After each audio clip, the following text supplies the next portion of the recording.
Losing your hearing can be caused by many different factors, but one common truth is that most people don't take action, sometimes until it's too late. Yeah, our next guest has some important information for us, especially if you're looking for treatment or you want to learn if you may need a device to help you hear better. Ben Norris is from Miracle Ear. He's joining us this morning to share more. Ben, thanks for being back with us. Yeah, thanks for having me.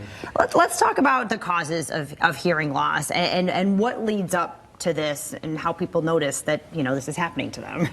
Age is really the number one culprit of hearing loss. Unfortunately, our parts don't last forever. They wear and tear on our parts. Our auditory nerves have a tendency to break down over time. That's going to be your number one cause. But the other thing, noise exposure, is probably one of the bigger things that people really need to be aware of. Doing simple things every day, like mowing our lawn, for example. People don't realize it, but that can create a problem. Work-related things that are happening every day. The other thing I think about that I went to the gas station the other day. And this was wild to me, but two of the cashiers at the gas station were wearing a device in their ear, at least one of them. I'm sitting here going, what are you doing? Listening to music while you're at work and you're half paying attention to what you're doing? It's everywhere. Mm-hmm. And I'm just nervous about the damage that people might be doing. That is something that we were just discussing before we started the interview. My daughter, and your daughter too. Right. I mean, this generation is growing up with headphones. I mean, they're growing up with audio being shot directly into their ears, much more than, of course, our generation. So is this something that could cause hearing damage farther on down the line? No question. I'm really nervous about our young people today because hearing loss is becoming a bigger thing with our younger population. And the reality is, if I go on an airplane and I listen to my Apple AirPods, for example, I look around, everybody on the plane's wearing them too. But what most people don't realize is there's a meter on your phone. If you put your finger in the top corner and scroll down, it'll show you how loud that is. If you're over 85 decibels of volume, that can actually create damage. It's not only about volume, but it's also about exposure time. So the rule of thumb is 85 decibels, 8 hours of exposure will create damage. You go to 90 decibels, 5 decibels more, it's 4 hours of exposure. You go to 95, it's 2 hours. So every 5 decibel increase will create damage. Wow. And cut your exposure time in half. When you think on the airplane too, you're going to turn it up more because there's that ambient noise as well. Right. Yep. Now, is there a way? I want to know if there's a way on my phone that I can see what the number is, what decibel. It'll actually tell you the exact. It'll tell you the level. decibel. Yep. Excellent. So you say 85. You don't want to be going above that. Is it different for younger kids? No, it's the same. 85. It's the same. 85, 8 hours of exposure. See, now I'm sitting here. I know. Do what we can to protect what we have. I'm thinking right? about my neighbors too, because when they mow the lawn, they actually wear headphones. So do I. Do you really? Yes. See, I blast my music so I don't have to listen to the lawnmower. I should. No, they have like this noise canceling, like airport. Okay. That's what you want. That's what. Yeah. And I was like, wow, is it really that? And you're telling me that could be important. Yeah. Really? Okay. There's going to be like myths about people think why they lost their hearing. You're saying age and sound. Yeah, the other thing people don't think about today, and I see this all the time, is people are on ototoxic medications. If you do a Google search, for example, and you could look up ototoxic medications, there's over 200 that'll show up.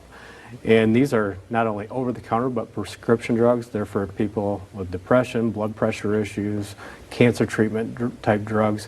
These will wreak havoc on the hearing, and that's what people don't realize. We live in a very medicated society today. We're treating all kinds of symptoms, and the reality is that's actually wreaking havoc on the hearing.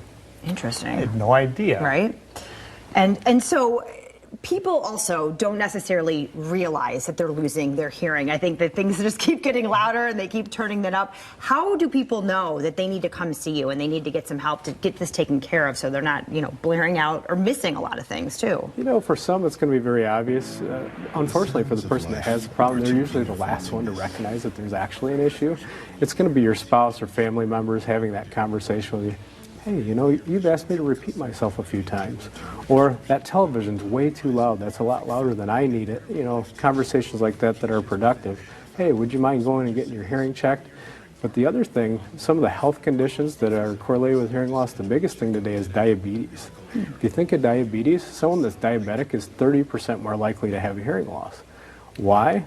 Atrophy of those inner hair cells, also known as nerve endings. You think of it, it impacts our ankles, our knees, atrophy, but in this case it's atrophy of the auditory nerve, and those nerve endings send that signal to your brain so you can actually hear.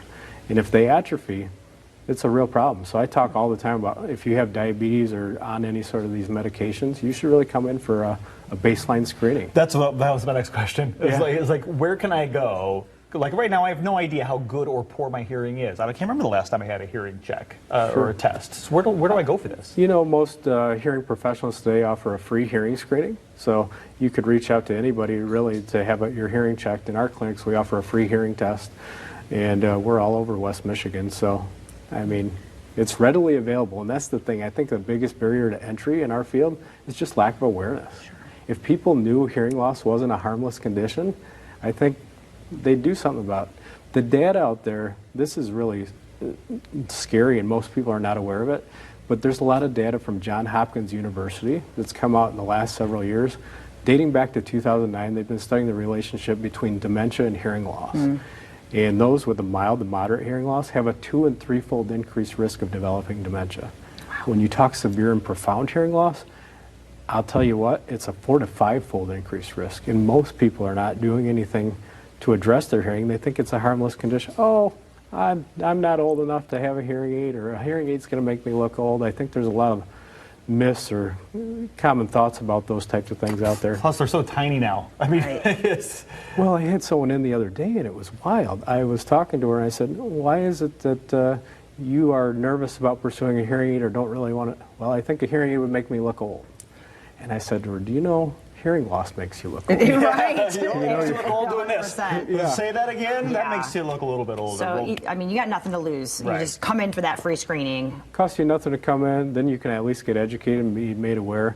You know, wearing a hearing aid can mitigate your risk of dementia by over 50%. Holy cow. Yeah, So it's that- more than that just alone. Yeah, more than just picking up what's going on around you. There are locations in Grand Rapids, Granville, Hastings. I mean, look at all the listing. There's a Miracle Ear somewhere near you, and you can learn more about all of it by going to miracle-ear.com, or I love the phone number 1-877-EARWAX9. We'll be right back.